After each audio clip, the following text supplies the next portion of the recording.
جمعرات کا دن گزرا، جمعرات کا سورج غروب ہوا، کل جمعہ ہے، صبح سورج نکلے گا، لیکن کل ہماری زندگی میں جمعہ آئے گا اس کی کوئی گارنٹی نہیں۔ جو یوم الغد ہے یعنی کل کا دن آئے گا کوئی گارنٹی نہیں ہے۔ ہو سکتا ہے کہ سورج نکلنے سے پہلے کسی کا انتقال ہو جائے، ہو سکتا ہے، لوگ بیٹھے بیٹھے دنیا سے چلے جاتے ہیں، سوئے کے سوئے رہ جاتے ہیں، کھاتے کھاتے اٹیک آ جاتا ہے۔ قرض کے کل کس نے دیکھا نہیں پتا، بلکہ کل کسی کی زندگی میں آتے ہی نہیں، لیکن قرآن کہہ رہا ہے یوم الغد، قیامت کے دن کے لیے تم نے کیا روانہ کیا، اس کی تیاری کیا کی، کیا تیاری کی؟ کیونکہ کل کا دن آنا جتنا یقینی ہے تمہاری زندگی میں، اس کی گارنٹی ہے یا نہیں ہے یہ تم جانو، لیکن قیامت کا دن ضرور آئے گا، اس میں کوئی شک نہیں ہے، اور وہ سب کے لیے آئے گا۔ اور وہ دن کیسا دن ہے؟ قرآن کہتا ہے وَلْتَنْظُرْ نَفْسٌ مَا قَدَّمَتْ لِغَدٍ وَاتَّقُوا اللَّهَ۔ پھر کہا جا رہا ہے اللہ سے ڈرو، پھر کہا جا رہا ہے اللہ سے ڈرو، ان اللہ خبیر بما تعملون، کہ بے شک اللہ تمہارے اعمال کی خبر رکھتا ہے۔ کیا بھیج رہے ہیں؟ آخرت کے لیے کیا بھیج رہے ہو؟ کوئی آخرت کی فکر ہے ہمارے پاس؟ میں ایک مختصر آپ کے سامنے آخرت کے بارے میں ایک مطالعہ پیش کروں آپ کے سامنے۔ آج ہماری قوم بے باک ہے، کچھ لوگ یہ سمجھتے ہیں، معذرت کے ساتھ برا مت ماننا، کہ ارے جو ہوگا دیکھا جائے گا، قیامت میں جو ہوگا دیکھا جائے گا۔ میرے بھائی کیا دیکھیں گے اور کیا ہے؟ قرآن کہتا ہے یوم یقوم الروح والملائکہ صفا لا یتکلمون الا من اذن، کہ قیامت کا دن وہ دن ہوگا کہ جبریل امین سارے فرشتوں کے ساتھ صف بصف اللہ کی ہیبت سے تھر تھر کانپتے ہوں گے۔ سید الملائکہ جبریل امین تھر تھر کانپتے ہوں گے، اور ان میں بھی کلام کرنے کی، بولنے کی ہمت نہیں ہوگی، نہیں بول پائیں گے۔ جبریل معصوم ہے، معصوموں کے سردار ہے۔ تھوڑی دیر رک کر ٹھہر کر ذرا غور کر لیجئے، میں آپ کو دعوت فکر دے رہا ہوں، خدا را اپنے آپ پہ رحم کر لیجئے۔ اللہ کے بندوں، گانوں میں، غزلوں میں، فلموں میں رات کے 3 بجے تک زنا کی فلمیں دیکھنے والوں، اگر ہم لوگ نیکی بھی کر لیں تو غور کریں کیا جبریل امین کی طرح ہو سکتے ہیں؟ ہرگز نہیں۔ بلکہ اگر مجھ سے کوئی پوچھے کہ جس نے ہر نبی کی زیارت کی کوئی ایسی ہستی بتا دیں، تو میں بغیر کسی تکلف کے جبریل امین کا نام لے سکتا ہوں۔ ایسی ہستی جس نے ہر نبی کو دیکھا، حضرت آدم کو، حضرت نوح کو، حضرت یوسف کو، حضرت موسیٰ کو، اور حضور علیہ السلام کو تو بار بار دیکھا۔ استاد زمن کہتے ہیں بے لقائے یار ان کو چین آ جاتا اگر، بے لقائے یار ان کو چین آ جاتا اگر، بار بار آتے نہیں ہوں جبریل سدرہ چھوڑ کر۔ میرے بھائی وہاں کوئی کام نہیں آئے گا۔ جبریل امین کی شان یہ ہوگی وہ بھی کلام کرنے کی جرت نہیں کریں گے۔ اور ہمارے دوستوں اور بھائیوں کا کیا حال ہوگا؟ قرآن کہتا ہے الاخلاء یومئذ بعضهم لبعض عدو، جتنے تمہارے پکے دوست ہیں وہ سب تمہارے دشمن ہو جائیں گے۔ ماں بیٹے کے کام نہیں آئے گی۔ کس قیامت کی بات ہو رہی ہے، کس آخرت کی فکر کی بات ہو رہی ہے؟ تھوڑا ٹھہریے، اپنے آپ پر سوچئے، بہت بڑے دھوکے میں ہو۔ شیطان نے افکار کو اغوا کر لیا ہے، شیطان نے ہماری فکر کو اغوا کر لیا ہے۔ کیا سوچتے ہو جو ہوگا دیکھا جائے گا؟ نہیں میرے بھائی، ذرا غور کرو۔ روایتوں میں آتا ہے ایک ماں کے پاس بیٹا پہنچے گا اور پہنچ کر کہے گا ماں مجھے ایک نیکی دے دے، تو ماں کہے گی تو کون ہے؟ میں تجھے نہیں پہچانتی۔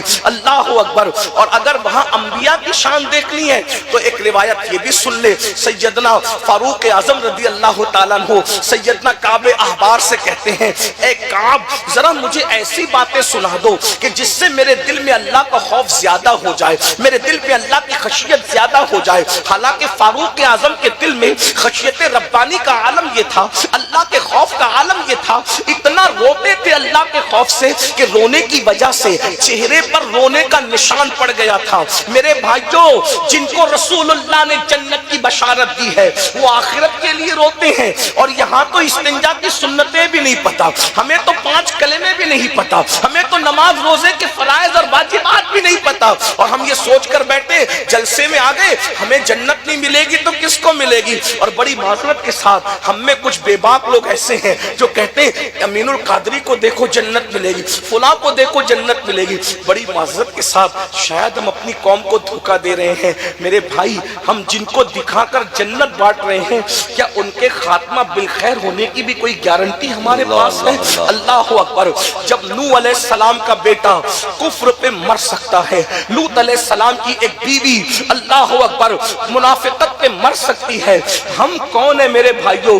حضور غوث اعظم شیخ عبد القادر جیلانی جنہوں نے مردوں کو زندہ کیا ہے، عید کے دن رو رہے تھے۔ کسی نے پوچھا یا غوث الثقلین، آج تو عید کا دن ہے، رونے کا دن ہے۔ فرمایا بیٹا، جس دن میرا خاتمہ ایمان پر ہوگا وہی دن میرے لیے عید کا دن ہوگا۔ اندازہ تو کریں، قطب الاقطاب، غوث الاغواث، غیاث الکونین، محبوب سبحانی، جسے قسمیں دے دے کے کھلایا پلایا جائے، جس کی شان یہ ہو سارے اقطاب جہاں کرتے ہیں کعبے کا طواف، کعبہ کرتا ہے طواف در والا تیرا، وہ ایمان پر خاتمے کے حوالے سے یوں رو رہے ہیں اور مزید فرماتے ہیں جو ایمان پر خاتمے کی فکر نہ کرے مجھے ڈر ہے کہ وہ مرے گا تو کفر پر مرے گا۔ اللہ اکبر، اللہ اکبر۔ ولیوں کے آستانے پہ جا کے دکان مکان سائزنگ کپڑے کاروبار مانگنے والوں، کیا کبھی ہم نے ایمان پر خاتمہ بھی مانگا ہے؟ ہائے ہائے، سوچو تو صحیح، یہ سب کچھ مانگو، جو چھوڑ جانا ہے وہ مانگ رہے ہو، جو لے کے جانا ہے وہ کب مانگا ولیوں کے آستانے پر؟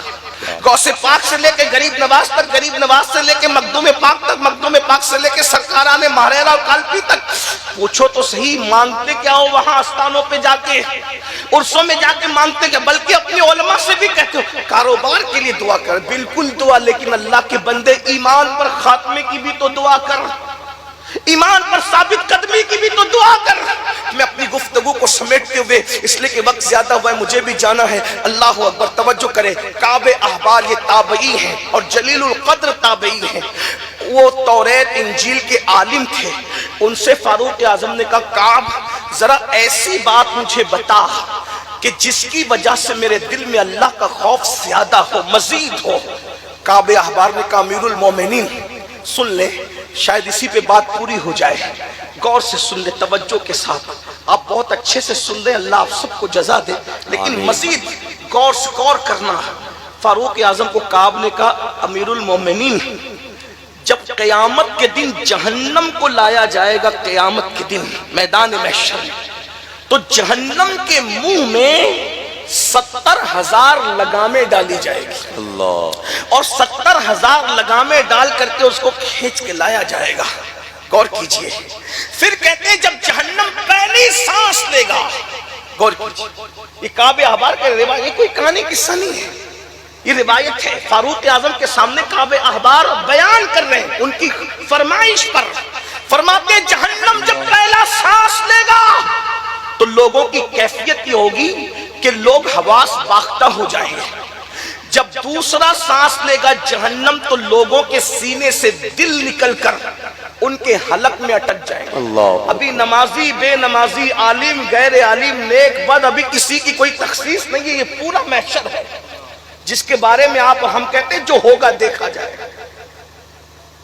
رات رات پر عبادت کرنے والے اس محشر کو یاد کر کے لرزہ برندام ہے۔ ارے کمال تو یہ ہے جس کے بستر پہ قرآن نازل ہوتا تھا وہ ام المومنین طیبہ طاہرہ صدیقہ بنت صدیق جب آخرت کو یاد کرتی ہے تو اتنا روتی ہے، راوی بیان کرتا ہے کہ جب دوپٹہ نچوڑا جاتا ہے تو آنسو ایسے ٹپکتے تھے جیسے دوپٹہ نچوڑنے میں جب دھو کے نچوڑا جاتا ہے کیسے پانی کیسے ٹپکتا ہے، ام المومنین کے آنسو ایسے ٹپکتے ہیں۔ میں اپنی بہنوں سے پوچھتا ہوں جس کے بستر پہ پوری کائنات میں حضرت آدم سے لے کے آج تک کوئی ایسی عورت نہیں وحی ہوئی، جس کے بستر پہ قرآن نازل ہوا، وہ صرف ایک ہی خاتون ہے، افضل البشر بعد الانبیاء بالتحقیق، صدیق اکبر کی شہزادی بنت صدیق صدیقہ اما عائشہ صدیقہ، جس کے بستر پہ قرآن نازل ہوتا ہے، جن کے بارے میں اگر ہم محبت میں ڈوب کے کہیں تو یوں کہ بستر عائشہ رشک طور ہے، رشک طور، کیونکہ طور پر موسیٰ آتے ہیں اور بستر عائشہ پر جان موسیٰ محمد الرسول اللہ تشریف آتے ہیں، اور طور پر توریت آتی ہے، اور بستر عائشہ پہ اللہ کا قرآن۔ نعرہ تکبیر، نعرہ رسالت۔ میں اپنی بہنوں سے پوچھنا چاہتا ہوں، سیریل دیکھ کر جنت کا خواب دیکھنے والی میری بہن، بیوٹی پارلروں میں جا کر نامحرم کافروں سے چہرہ بنوانے والی میری بہن، تجھے حیا نہ آتی؟ تجھے حیا نہ؟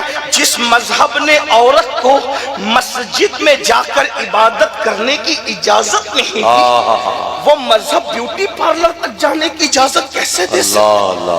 بیوٹی پارلروں میں جا کر تم جنت کا خیال کر رہی ہو، کافروں سے ان کے زانووں پر ہاتھ رکھ کر کے شادی کے موسم میں مہندیاں لگوا رہی ہو۔ ذرا غور تو کرو، بے پردہ گھوم رہی ہو، اجنبی مردوں سے گفتگو کر رہی ہو، اجنبی مردوں سے بات چیت کر رہی ہو، تمہیں ڈر نہیں لگتا؟ یہ دنیا سب کچھ نہیں ہے، یہ دنیا کی رنگریلیاں سب کچھ نہیں ہے۔ اللہ اکبر، ایک دن اس دنیا سے جانا ہے، موت کی تلوار ہم سب کے سروں پر لٹک رہی ہے۔ میرے بھائیوں، میری بہنوں، موت کی تلوار ہمارے سروں پہ لٹک رہی ہے، موت سے کوئی نہیں بچ سکتا۔ قرآن کہتا ہے اینما تکونوا یدرککم الموت ولو کنتم فی بروج مشیدہ، اگر تم مضبوط قلعوں میں جا کر چھپ جاؤ گے تو بھی تمہیں وہاں موت آ کر کے رہے گی، موت سے کوئی نہیں بچ سکتا۔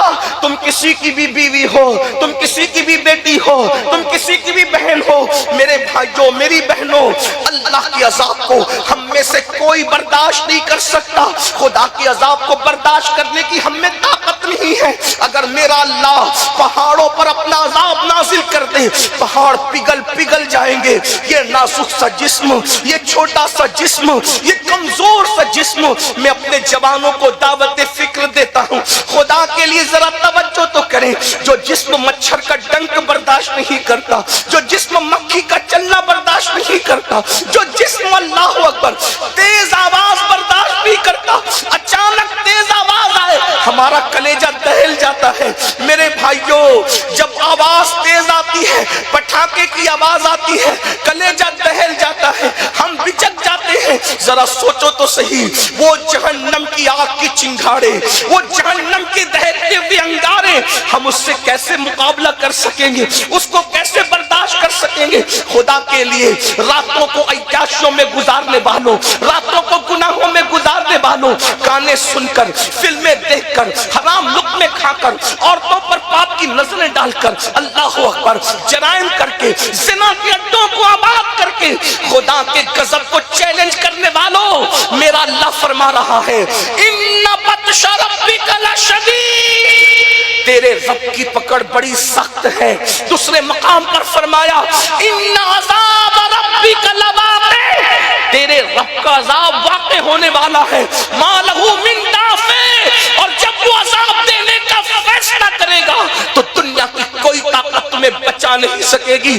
ذرا غور کرو، سن لو، بس دل کے کانوں سے یہ کعب احبار کہتے ہیں امیر المومنین جب جہنم کو لایا جائے گا قیامت کے دن 70,000 لگامیں اس کے منہ میں ڈالی جائے گی۔ جہنم جب دوسرا سانس لے گا تو لوگوں کے حلق کے اندر ان کے دل اٹک جائیں گے۔ ذرا غور تو کرو، کبھی سوچا، کبھی غور کیا، اگر روٹی کا ٹکڑا حلق میں اٹک جاتا ہے، ہماری سانس نہیں نکلتی، کتنی بے چینی ہوتی ہے، کتنی بے قراری داڑھی ہوتی ہے میرے بھائیو اسے محشر کہتے ہیں, اسے قیامت کہتے ہیں, جس کی تیاری کرنے کا میرے اللہ نے حکم دیا ہے. اللہ کہتا ہے تیاری کر لو قیامت کی تیاری کر لو. وہاں کسی کا کوئی خاندان, کوئی قبیلہ, کسی کی دادا گیری بابا گیری کچھ کام نہیں آئے گا, کسی کی کوئی ڈگری کام نہیں آئے گا. وہاں صرف عمل عمل ایمان ایمان عمل ایمان عمل ایمان عمل.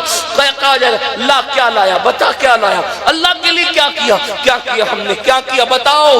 موبائل پر گیم کھیلنے والوں کیا تیاری کی, عورتوں پہ پاپ کی نظر ڈالنے والوں کیا تیاری کی, دولت کے نشے اور گھمنڈ میں اور غرور میں ڈوب کر نمازوں کو ترک کرنے والوں کیا تیاری کی, مجھے بتاؤ کیا تیاری کی. کعب احبار کہتے سن لو, کہتے حلق میں دل اٹکیں گے, کیا کیفیت ہوگی, کیا کیفیت. یہ کوئی کہانی تو نہیں, کسی مولوی صاحب کی بات تو نہیں, کسی عام پیر صاحب کی بات تو نہیں. کعب احبار آسمانی کتابوں کا خلاصہ پیش کر رہے ہیں. اور اب اس سے بڑی بات, جب یہ بات سنی فاروق اعظم نے جن کو آقا نے جنت کی بشارت دی, وہ عمر ابن خطاب جس کا ذکر توریت میں, انجیل میں, قرآن میں, جس کی شان حضور بیان کرے, جس کی شان جبریل علیہ السلام بیان کرے. یہاں تک جبریل علیہ السلام نے شان بیان کی کہ اگر میں نوح علیہ السلام کی عمر کے برابر عمر لے کر کے آؤں, یعنی 1000 سال کی عمر, اور فاروق اعظم کی فضیلت بیان کروں, 1000 سال ختم ہو جائیں گے, عمر ابن خطاب کی منقبت اور فضیلت ختم نہیں ہو سکتی.